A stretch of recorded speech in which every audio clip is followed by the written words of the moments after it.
So when it comes to price action trading in the markets, candlesticks by far are the most popular chart style. Yet, despite that, a lot of traders still make some common mistakes with them, even those who have been in the markets for a while. So in this video, I'll be going over how to correctly read candlestick charts and how to avoid making these common mistakes so that you can set yourself up better as a price action trader.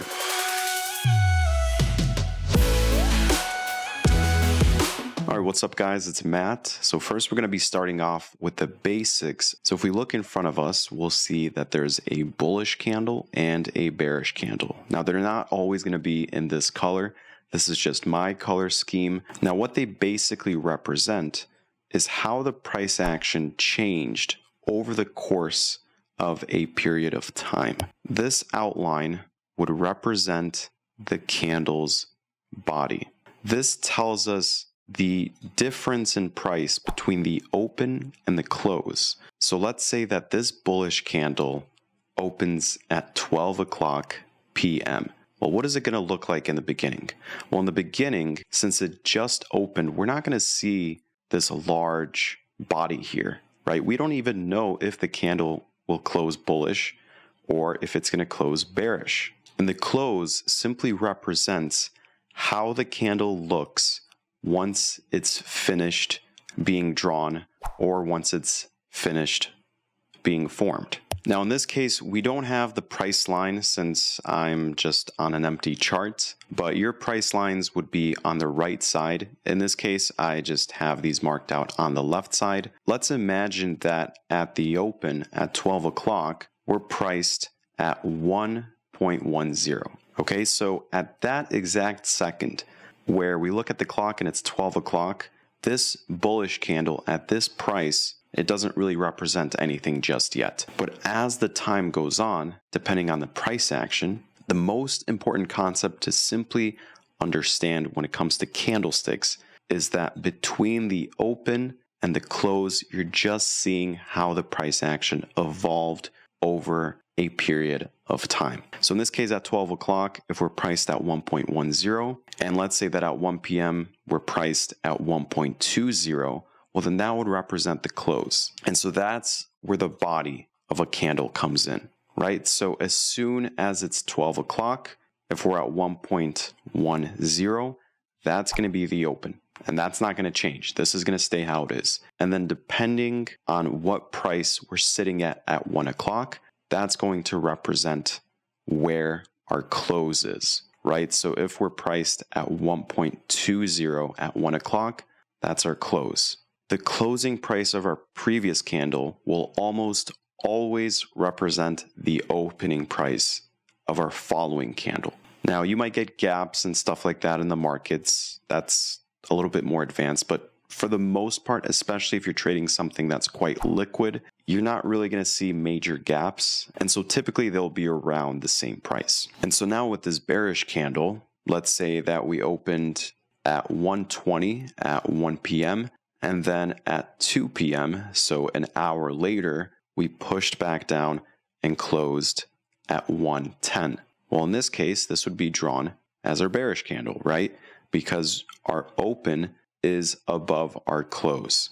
So hopefully you guys are kind of visualizing this now in your heads. So basically any time that the closing price is above the opening price, you're going to see a bullish candle. And any time that the closing price is below the opening price, we're going to see a bearish candle. Now, what about these tails down here and up here? I'll be honest, 90% of the time, people just refer to them as wicks. That's what I'm going to use too. So what are these wicks? Well, the wicks represent price points that we tested but failed to close at. So I added these additional price points here to the left to basically represent the highest and lowest price points that were tested over the course of the first hour that passed for this bullish candle and for the second hour that passed for this bearish candle. So again, between the time period of 12 o'clock and 1 o'clock, we opened and closed between 110 and 120, but we temporarily dropped below 110. And so that would represent this wick here. And the same thing applies to this upper wick, right? This means that between 12 o'clock and 1 o'clock, we pushed up, we even pushed all the way up past 120, we pushed into 125, but we failed to hold at that level. And we ended up closing at 120. Hopefully that's not too confusing. And when we look at the charts in a bit, you guys will see that this is actually much simpler than it seems. But this is just the most basic breakdown. However, once you've looked at a dozen candles or so, this usually ends up clicking pretty quickly. Let's look at this bearish candle, for example, right? So again, we opened at 1 o'clock. This upper wick means that we tested this level, but we failed to hold this level. And then somewhere between 1 o'clock and 2 o'clock, we managed to push down, right? So that's where we have this large bearish body. And we even pushed all the way down to 105, but we didn't hold at that level. And then we retraced back up and we closed at where we have our closing price, which is 110. And the last thing that I wanted to cover before we move on to the charts is to explain how in this example, as it's just a perfect example, we can see a large bullish candle and we see a large bearish candle, but that's not always going to be the case. Majority of the time we might get a candle, for instance, where you get a bearish candle with a large lower wick, or you get a bullish candle that has, let's say, a large body with no wick at all. Or maybe you might get a small upper wick, or a large upper wick, or a large lower wick. There's a million different combinations here. And that's the nuance of trading, which I'm going to get more into on the charts and in future videos. But I just want you guys to understand that. And also when it comes to doji candles, so in this case, let's say we had a large bullish candle followed by this bearish doji candle, and it doesn't just have to be this thin line, right? You can have a tiny bullish or tiny bearish body, that's okay. But let's say we got this, right? Some traders would think that it automatically means that we're bullish, and now this means that we're going to reverse and we're going to push down. And that's actually the first mistake that a lot of traders make with candlesticks, which is putting too much emphasis on a doji candle and thinking that it automatically means that we're going to have a reversal. But a doji simply represents a pause in the market.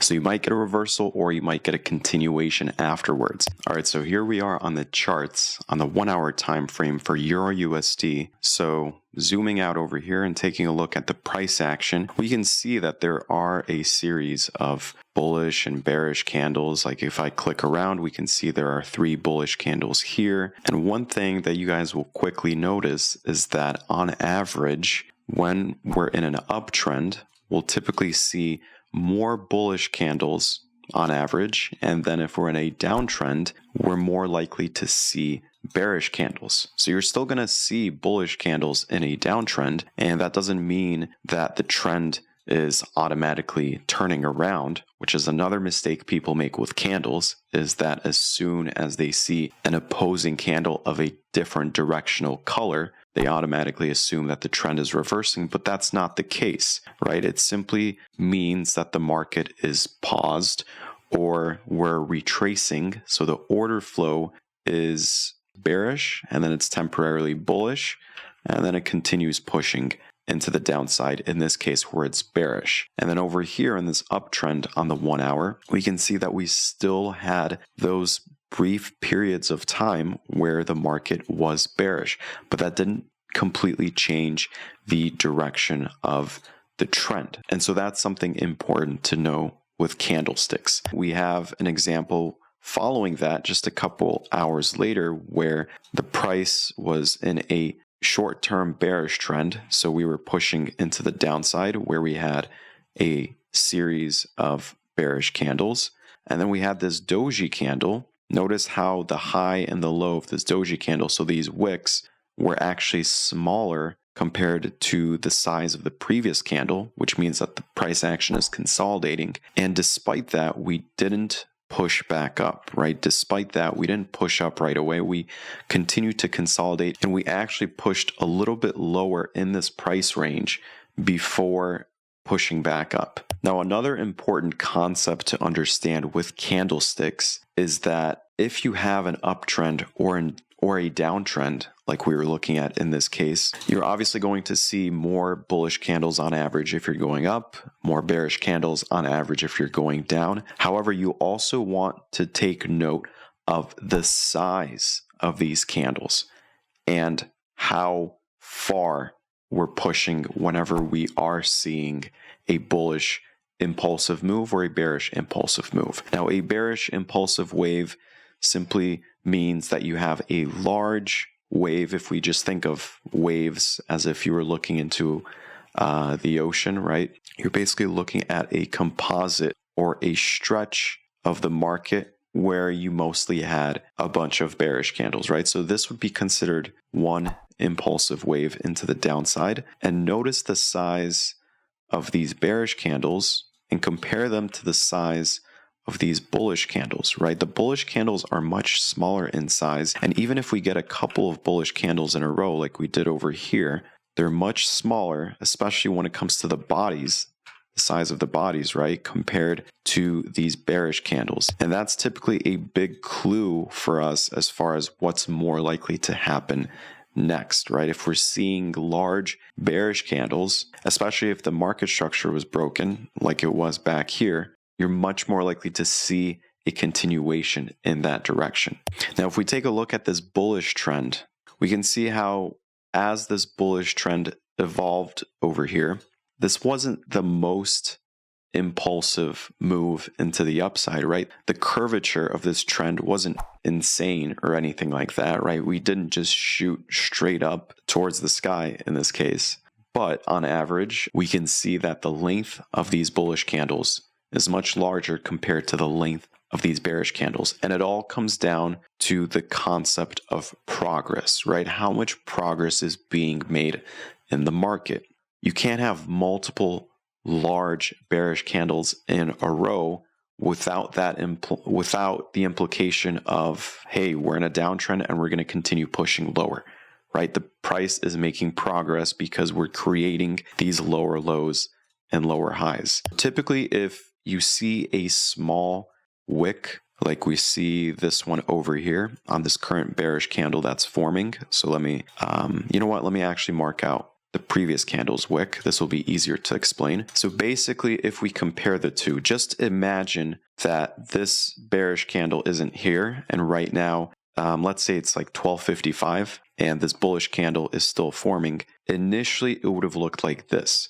So where we have this upper wick, initially it would have just looked like this body. Because again, that's the price region that we were testing. So initially it would have looked like that. But then as this is retracing and pushing back down for 1 o'clock, that's where this upper wick would have formed. Now, the last thing for us to go over comes down to large wicks. So one great example would be this candle down over here. We can see it had a tiny body, but this large lower wick.